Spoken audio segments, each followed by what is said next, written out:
စကားကြီးလေးကောမပေါက်ကြားစေနဲ့အရန်ကောင်းလို့မို့လို့နားထောင်ကြည့်ကြပါရှင်းတော့အတိုင်းပြည်တပြည်မှာမင်းလုံအုပ်ချုပ်နေတဲ့ဘရင်ကြီးတစ်ပါးဟာတနေ့မှာတော့သူစင်းရဲတယောက်အယောင်ဆောင်ရုပ်ဖြက်ပြီးတော့တိုင်းပြည်အခြေအနေလေ့လာဖို့မင်းနေပြည်ကနေတိတ်ဆိတ်ထွက်ခွာခဲ့ပါတယ်သူပထမဆုံးရောက်ခဲ့တဲ့နေရာကတော့အလွန်စင်းရဲတဲ့အဖိုးအိုလင်မယားနေတဲ့အိမ်စုပ်ကလေးစီကိုပါအဖိုးအိုလင်မယားတော့ပေမန်းစင်းရဲစွာနဲ့ရောက်ခင်းထဲမှာစိုက်ပျိုးလောက်ကင်စားတောက်နေရတာအယောင်ဆောင်ဘရင်ကြီးကလည်းတွေ့ရတယ်လေဒီမှာပဲတ냐အိတ်ဖို့တဲဖို့ခွင့်တောင်းတော့လေအဖိုးအိုလင်မယားခွင့်ပြုပြီးတော့လူလေသေးမရှိအောင်လဲရှိတာလေးနဲ့ဧကန်ကျွေးမွေးကြပါတယ်လူစင်းရဲပေမဲ့စေတနာမစင်းရဲတဲ့အဖိုးအိုလင်မယားကိုအယောင်ဆောင်ဘရင်ကြီးကလည်းစိတ်ထဲမှာကြိတ်ပြီးတော့ကျေးဇူးတင်နေမိတာပေါ့ညကြတော့အိယာမဝင်ခင်အတူတူထိုင်ပြီးတော့စကားပြောတဲ့အခါမှာဘရင်ကြီးကလည်းအဖိုးတို့မှာစားမဲ့တောက်မဲ့လူလည်းမရှိဘဲနဲ့ဘာလို့တလောက်များပေမန်းကြီးစွာအလုပ်တွေလုပ်နေရတာလဲဒီရွယ်ဆိုတာလဲတားတော့သမီးကန်အလုပ်ကိုလွှဲထားပြီးတော့ဖျားသွားကြောင်းတဲ့လုပ်နေရမှာမလားအဲ့ဒီလိုပြောလိုက်ပါတယ်အဲ့ဒီခါမှာအဖိုးကလည်းဒီလိုပြန်ပြောပါတယ်အမောင်ပြောတာကတော့ဟုတ်ပါလိမ့်ရဲ့ဒါပေမဲ့သားသမီးဆိုတာလေသူ့မီးနဲ့သူ့အပူဖြစ်နေကြတာမလားကျုပ်တို့မှာလည်းကိုစားဖို့တင်မကဘူးခိုးမှုကြီးကိုလည်းပေးရသေးတယ်အာဂနာဧည့်သည်ကိုလည်းကျွေးရသေးတယ်သမုဒ္ဒရာတွေကိုလည်းပြစ်ချသေးတယ်လေရန်သူကိုလည်းရှာဖွေကျွေးမွေးရပါတယ်အဖိုးရဲ့စကားကလည်းဘရင်ကြီးအတွက်ထူးဆန်းနေပါတယ်အတိတ်ဘယ်ကိုသဘောမပေါက်တာကြောင့်အဖိုးကိုပြန်မေးမိတာပေါ့အဖိုးရဲ့စကားကိုအတိတ်ဘယ်ကိုတော့တစိမ့်လောက်ရှင်းပြပေးပါလားခင်ဗျာအဲ့ဒီခါမှာအဖိုးကလည်းအတိတ်ဘယ်ကိုရှင်းပြပါတယ်ဒီလိုပါအမောင်ခိုးမှုကြီးကိုပေးရတယ်ဆိုတာတာကတိုင်းပြည်ကို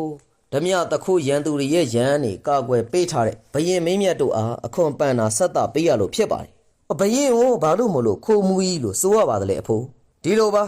ကျုပ်တို့နှစ်ဖူးကချွေခြေမကြအောင်ရှာဖွေထားရတဲ့ဥစ္စာကိုတခိုးဓမြရဲ့လက်ကိုမပါရအောင်ကာကွယ်ထိမ့်သိမ်းပေးနိုင်စွမ်းရှိလို့ခိုးသူတို့ရဲ့အကြည့်မှုလို့ဆိုလိုတာပါဘရင်ကြီးကလည်းအဖိုးရဲ့အဖြေကိုသဘောကျသွားပါတယ်ဒါနဲ့ပဲနောက်ထပ်တစ်ခွန်းကိုထပ်မေးပြန်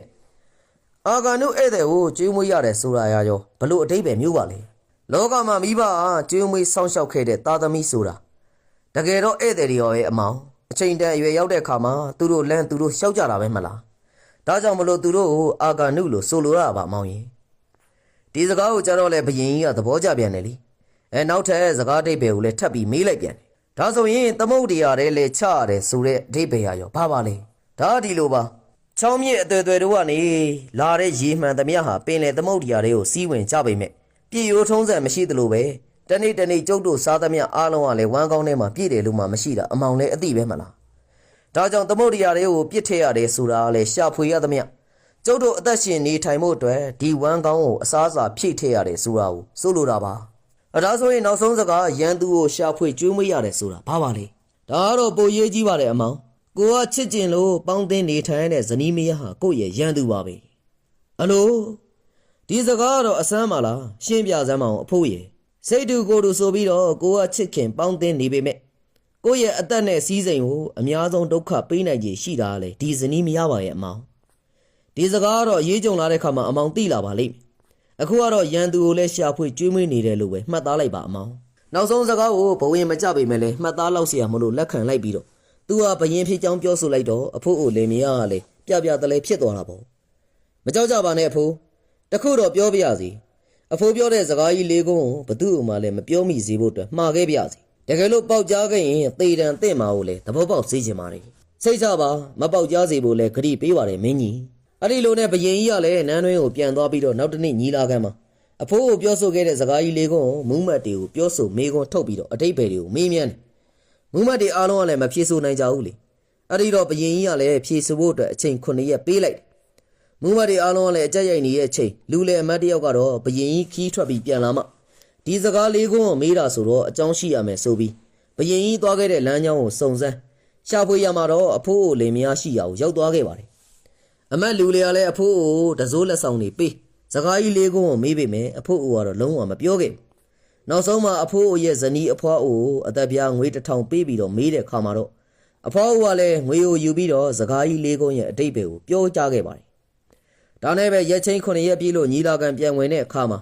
ဘရင်ကြီးကိုဘယ်သူမှအဖြေမပေးနိုင်ကြပေမဲ့လူလေအမတ်ကတော့ခက်ကြွားကြွားနဲ့ဖြေလိုက်ပါတယ်။ဒါပေမဲ့ဘရင်ကြီးကလည်းသူ့အစွမ်းစားနဲ့ဖြေနိုင်တာမဟုတ်မှန်းသိနေတော့မှန်မှန်မပြောရင်သေတံပေးမယ်။ဘလို့သိလာလဲဆိုတာကိုမေးလိုက်တော့မှအကြက်ကင်ပြီးမေးတော့မှာပဲအဖိုးအိုလင်မယားစီကနေတိလာလို့အမှန်တိုင်းပြောလိုက်ပါတယ်ဘရင်ကြီးကလည်းအဖိုးအိုလင်မယားကိုအမျက်မှန်ရှပြီးတော့လေရှေ့တော်ကိုခေါ်ဆင်းလိုက်တယ်ရှေ့တော်ရောက်တော့လေအဖိုး ပေးခဲ့တဲ့ဂရီကိုဖြတ်ပြီးတော့ဘာလို့တားမြစ်ချက်ကိုလွန်ဆန်ရတာလဲတေတံပေးခံရမှာကိုအဖိုးမကြောက်ဘူးလားမင်းကြီးကျွန်တော်မျိုးဟာစင်းရဲနှုံချပေမဲ့ဂရီစကားတစ်လုံးကိုအသက်ထက်ကားဝယ်ပါတယ်ကျွန်တော်မျိုးရဲ့ဇနီးပြောကြားခြင်းသာဖြစ်ပါတယ်အသက်ပြားငွေ1000အတွက်လည်းကျွန်တော်မျိုးရဲ့အသက်ကိုရောင်းစားမယ်